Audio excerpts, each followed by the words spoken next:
नमस्कार दोस्तों, स्वागत है आप सबका अमित अवेट्स इंडिया पर। आज इस विषय पे हम चर्चा करने जा रहे हैं। इस विषय के बारे में आपने न्यूज़ में सुना ही होगा और वो विषय है रिमोट वोटिंग का। रिमोट वोटिंग का ये विषय माइग्रेंट वोटर्स के साथ जुड़ा हुआ है।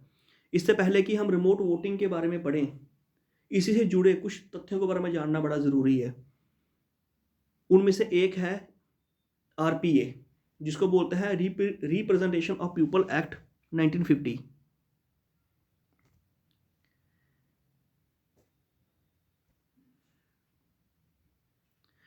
आरपीए हमें यह बताता है कोई भी वोटर सिर्फ वहीं से एनरोल कर सकता है यहाँ का वो रेजिडेंट हो।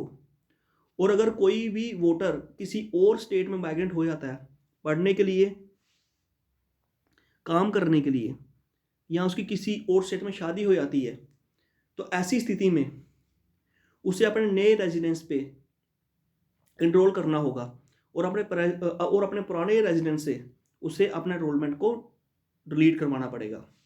इसके साथ साथ ये एक्ट हमें ये भी बताता है कि at the time of voter को खुद फिजिकली प्रेजेंट रहना पड़ेगा पोलिंग बूथ पर। वैसे तो जो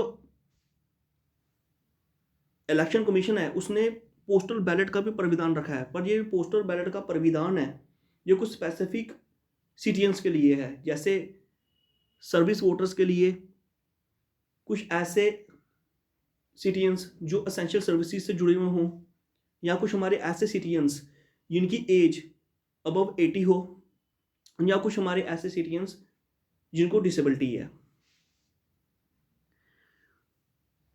2015 में सुप्रीम कोर्ट ने इलेक्शन कमीशन को यह कहा था कि आप रिमोट वोटिंग का जो है एक ऑप्शन उसको एक्सप्लोर कीजिए।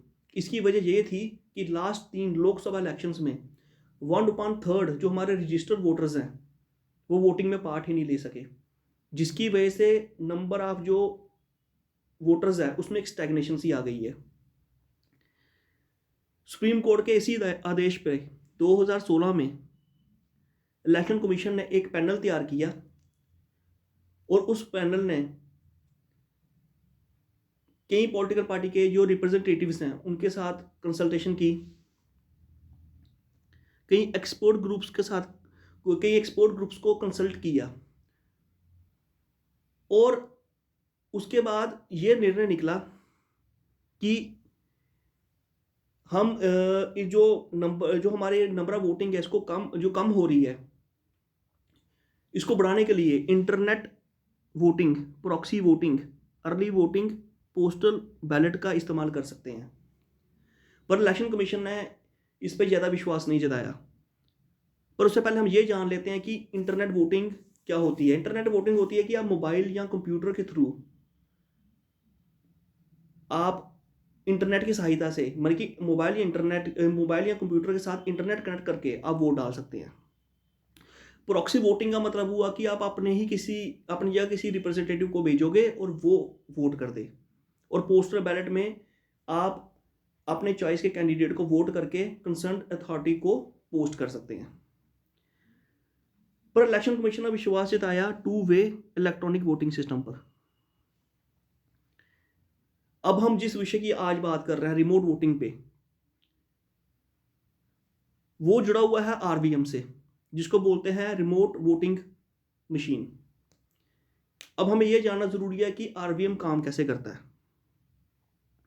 कोई भी वोटर है, अगर वो कोई भी वोटर जैसे वो स्टेट ए में रहता है और वो किसी वजह से स्टेट बी में चला गया है काम करने या पढ़ने, या उसकी शादी हो गई या कुछ भी ऐसा, अगर स्टेट ए में इलेक्शन हो रहे हैं तो स्टेट बी में एक स्पेशल रिमोट वोटिंग बूथ बनाया जाएगा, और जिस दिन इलेक्शन होंगे उस दिन स्टेट ए के जो वोटर्स हैं वो उस बूथ पे जा सकते हैं वोट डालने के लिए। आरवीएम में एक कॉन्स्टिट्यूंसी कार्ड रीडर का एक प्राविधान है, जो कि कॉन्स्टिट्यूंसी नंबर को रीड करता है और उसके बाद वहाँ पे जो भी कैंडिडेट इलेक्शंस के लिए खड़े होंगे उनकी जो लिस्ट है वो डिस्प्ले हो जाएगी। इलेक्शन कमीशन ने 2 PSUs हैं उनको सेलेक्ट किया है RVM के डिज़ाइन के लिए, और वो 2 PSUs हैं Bharat electronic limited, electronics corporation of India limited. इन्हीं दोनों ने EVM को भी डिज़ाइन किया था। और जो RVM है वो एक मॉडिफाइड फॉर्म ही है EVM का, इलेक्ट्रॉनिक वोटिंग मशीन का। और जो RVM भी है वो EVM के M3 मॉडल पे ही काम करेगा। M3 मॉडल का मतलब हुआ कि उसमें बैलेट यूनिट, कंट्रोल यूनिट और VVPAT का प्राविधान रहेगा। अब हम ये जाने कि ये पूरी जो रिमोट वोटिंग है जो होगी कैसे। तो रिमोट वोटर्स को अप्लाई करना पड़ेगा ऑनलाइन की offline with in A notified time frame के अंदर, और उनकी जो डिटेल्स हैं उसको होम कॉन्स्टिट्यूंसी के साथ वेरीफाई किया जाएगा।